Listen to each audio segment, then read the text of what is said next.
The Carolina Panthers had an atrocious receiving core last season. They were dead last in separation and lacked speed or any kind of threat on the outside. 33-year-old Adam Thielen was the center of their offense, and that alone says a lot. Bryce Young was put in a position to fail, and his stock as a young QB quickly diminished. Now fast forward to the present day, and the Panthers have made some upgrades, the biggest being bringing in Diontae Johnson. Now Johnson himself has experience playing in bad offenses. Pittsburgh has been plagued with poor play calling and quarterback play the past couple of seasons, so this is also a chance for him to get a fresh start. Diontae has eclipsed 1,000 yards once in 5 seasons and probably isn't a big name to most casual fans, but when you dive deeper into his numbers, you realize that he's probably one of the more underrated players in the league. Statistically, he's one of the best separators in 1v1 situations. According to Reception Perception, Johnson has had a 75% success rate against man coverage in each season of his career, which is a mark that puts him amongst the elite receivers in the NFL.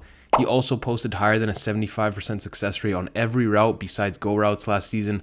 He was unguardable basically, and he put those numbers up while playing in possibly the strongest division when it comes to defenses. Looking at his PFF numbers, Johnson's offensive grade was the 25th highest in his position group, and his yards per route run and yards after the catch per reception were both in the top 30. Contrary to popular belief, his hands were dependable as he had the 19th lowest drop percentage. The one area where he didn't excel was contested catches, as his 33.3 contested catch success rate was 70th. So, is he going to break out and become a superstar for Carolina? Well, the only way to add context to these numbers and get the answer to the question is to turn on the tape. The biggest plus in Johnson's game is that he's an immediate winner off the line. He's got quick feet and uses them to get defenders off balance.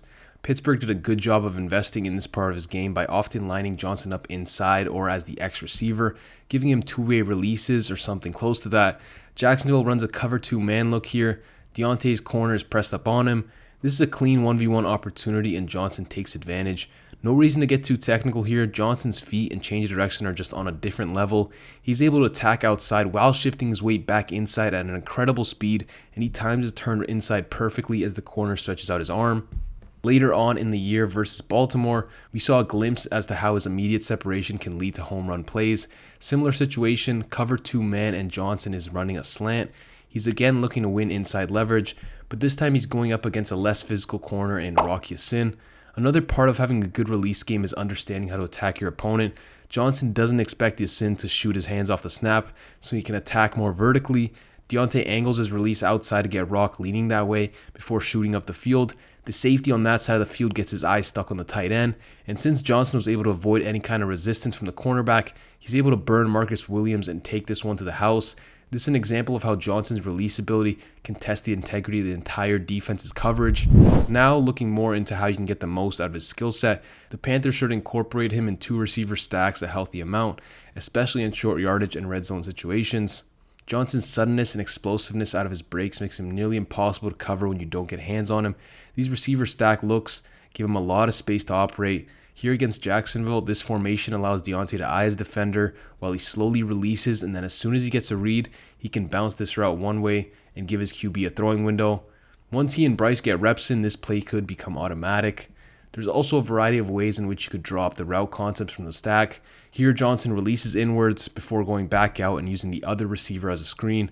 For the Panthers, they could use a strong physical receiver like Liggett in these situations, as he can use his frame to create extra space as the lead guy in the stack. This concept is particularly hard to defend.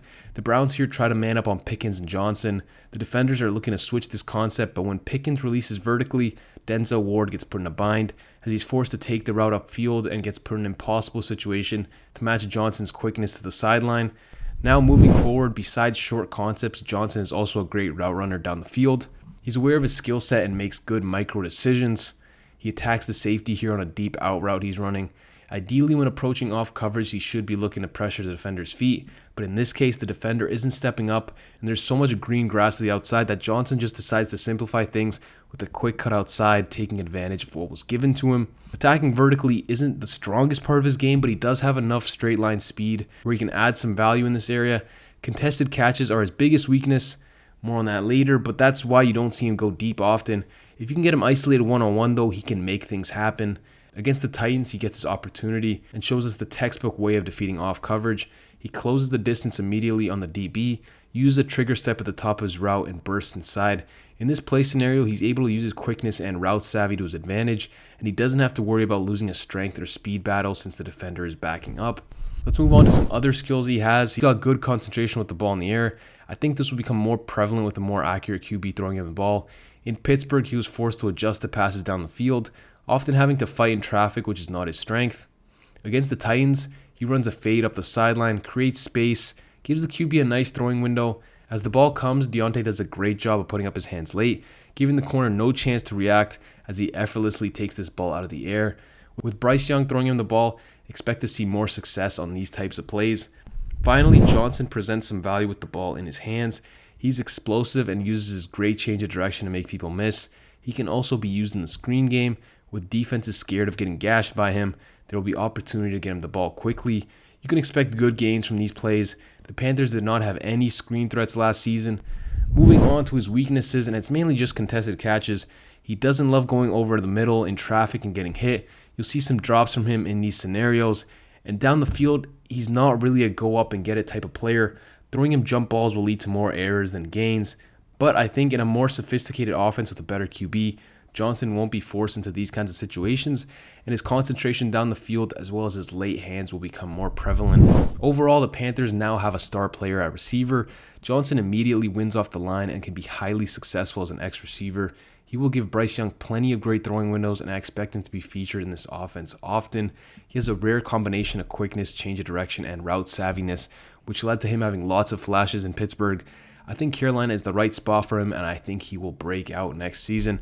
So those are my thoughts on Diontae Johnson. Let me know what you think about him in the comments and who you want to see in the next video. Thanks for watching, and I'm out.